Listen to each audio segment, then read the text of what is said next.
不知道大家有没有遇到过以下的这些情况，比如说我申请房屋贷款，那我在网上都做好模拟了，模拟结果也说 OK， 我符合这个贷款规定，可以贷比如说20万、30万，那加上一些我的这个存款作为首付，我就可以购买我想要的房子了。同时银行也会和我约一个电话的 rendezvous， 那电话里面呢，银行会和我确认我填的各种信息有没有写错或者说有一些我没写到的信息，他们会再问我几个具体的问题。那最后呢，就会让我给他们发各种的材料。发完材料呢，银行基本上快的也要看个2-3天吧，慢的可能要看个1周到2周。看完我的资金流水我就被银行拒绝了。为什么呢？我做错了什么？这个发生在我自己身上，还有我周围很多朋友身上都遇到过贷款被拒的情况。那很多都是因为银行流水没有准备好，或者说根本就没有想过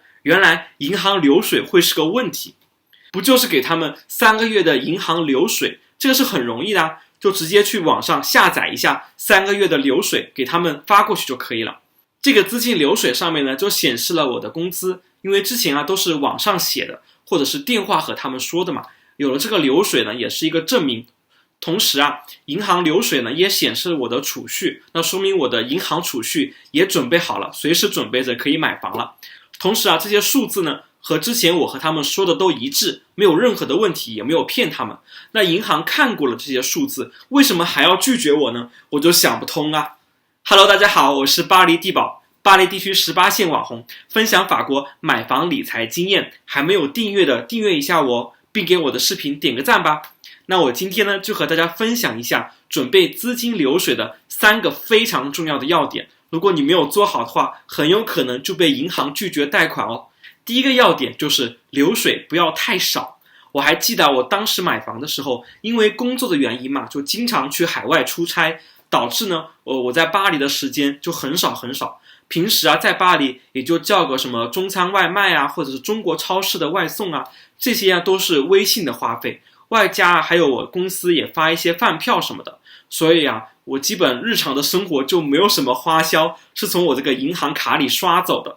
导致我的银行卡几乎就没有花费了，连去超市的都基本上没有。当然我觉得是好事啦，这样我的存款多银行是不是会更喜欢呢？其实并不是这样的。申请贷款的时候银行是会要我们3个月的所有银行的资金流水，不是一个银行的是所有银行的所有账户的流水，包括大家存的 LIF 和 I 也要一起给他们的，因为他们要知道你整个人的资金情况嘛，不能说只看你这一家银行的情况。所以我把我的银行给他们之后呢，他们就会觉得我是不是还有其他的银行没有告诉他们，我这个人是不是不诚信。银行这么做当然也是无可厚非的，别人也是要规避风险的嘛。万一你有一张卡没有给他们看，结果你这张卡里面就有来路不明的钱，或者是其他的贷款没有告诉他们，比如你在外面借了高利贷，然后你又不告诉银行，所以银行是冒了很多的风险的，他们一定要看到你所有资金的流水。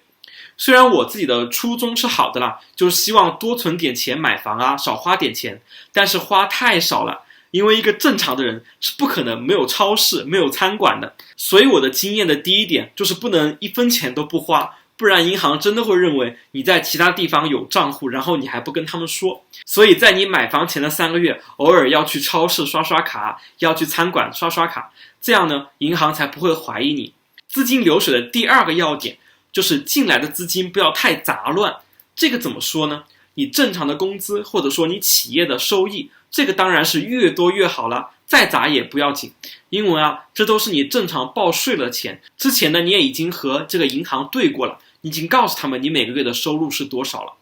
但是大家肯定还会碰到过其他资金进来的情况，就比如说父母汇款。这里我说的父母汇款都不是说那种千万百万的父母汇款，就只要4万5万这种小数目，银行一定会跟你死磕到底的。你需要证明这笔钱的来路。那如果你的父母呢正好不是在法国生活的，那你父母的工资单退休金这些账户的流水可能要翻译成法语，然后拿去公证处公证，然后再拿到法国来给银行看，真的是太复杂了。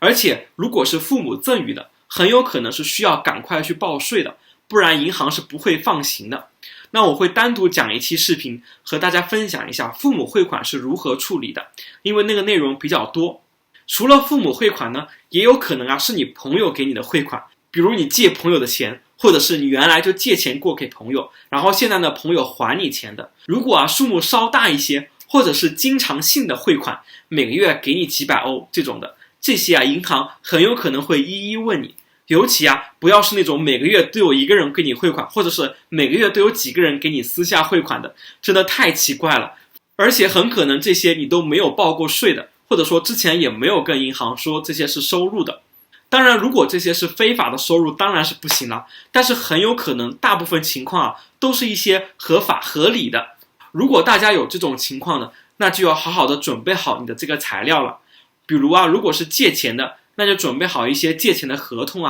当然最好是你贷款前的3个月不要有这些额外的需要解释的款项，这样对你对银行都会容易很多，大家都少了很多程序上的麻烦。准备资金流水第3个重要的要点就是你要定期存钱。银行问你要流水，就除了知道你赚钱的能力，工资是什么，还要知道你的这个存钱的能力。如果你是那种每个月买衣服买到月光光，或者是一个赌鬼买彩票2米6，还是要注意记得每个月都要存钱，不是说要存很多了，几百欧也要存下来这样银行就知道你是一个有良好存钱习惯的人。当然有些情况是因为正好那3个月你帮朋友买一些奢侈品，导致各种流水奇奇怪怪的，这些还是需要避免的。当然也不是说1分钱不能花了，只是希望大家注意一下，贷款钱不要花的太多了，稍微每个月都要存一些，不要月光光，不然很可能就会被银行嫌弃的。